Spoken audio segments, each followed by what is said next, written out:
We've talked a lot on this program about how Israeli forces are trying to do their part for the Syrian refugees crossing into Israel every night for humanitarian and medical aid. Well, ILTV's Natasha Kirchuk just got a deeper, more personal look into these people's stories. Let's take a look. Imagine this, you're a doctor and you're asked to treat a patient that's been gravely wounded.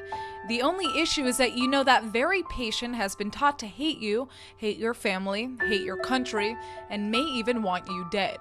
Do you help him?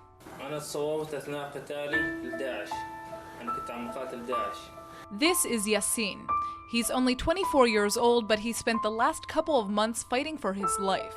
He won't show the camera his face because he's from Syria and he's being treated in Israel, an enemy state.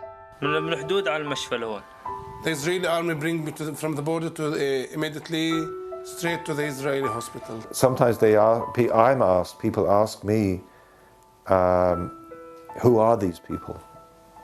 And how do they get chosen to come here? And I say, well, actually, I don't know.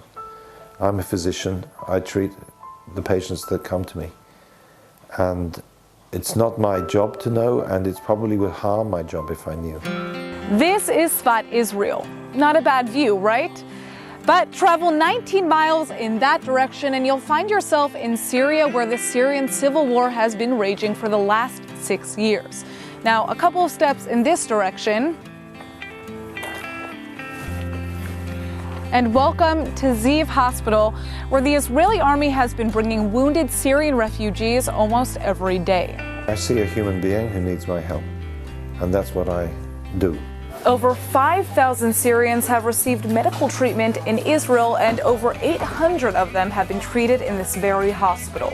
يعني كان بشار أسد يقولنا إنه إسرائيل عدو يعني لازم ما يعني أنت عارف الوضع. Many of them came here unconscious and just woke up and found that they were in Israel, not understanding how or why they were here. And that made them very frightened. They were concerned that we would abuse them or kill them. But for lots of wounded Syrians, Israel has become the only country to turn to for help. سكن لا، بس إن معاملة إنسانية أفضل من كثير دول. نحن مناطق حدودية أغلقت حدود. لبنان، أردن، كله سكر حدود. The Israeli army picks injured Syrians up on the Syrian-Israeli border, providing emergency treatment on the spot, and then transporting them into Israel for further help after a strict military evaluation. Many of the patients have severe war traumas, but now that's changing because healthcare services have deteriorated so badly in Syria.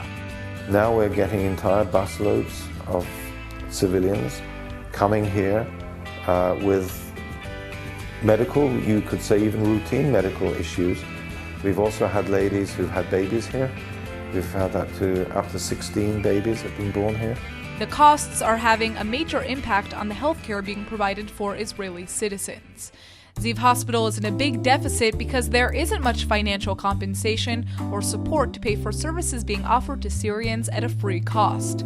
Doctors still say it's worth it though, because perspectives are changing. Syrians and Israelis who were once enemies are now bonding. A 12 years old who was playing with a bomb that he found it outside his home, and he lost 2 eyes and 1 hand. This boy, it was for me like my brother, my small brother. But he touched me deep inside until every day I was thinking about it. اتجاه الوضع طبعا غير لي رأيي، لأن المعاملة أفضل من الدول الأخرى اللي ذكرتها. يعني كل مرحلة من الزمن بكون في أعداء، مع الأيام بصير أصدقاء. الحرب العالمية كثير يعني. But that doesn't mean the fighting will stop.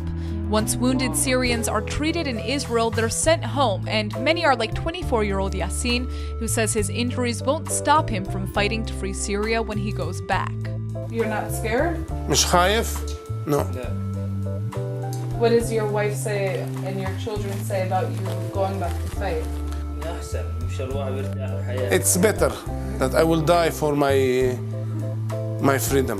The army claims that Syrian patients will receive up to at least 3 months of medication after they return home, but medication clearly won't solve all of their problems. Before I was a student in the university, but I can't go back to be a student. One day. One day. بقول لك يوم من الأيام ممكن. Maybe one day you can come here and study. يمكن مرة من الأيام تيجي تتعلم هون بإسرائيل. بنتمنى ان الحرب تنتهي ويعم السلام كل البلاد. I hope to be in peace, not in war.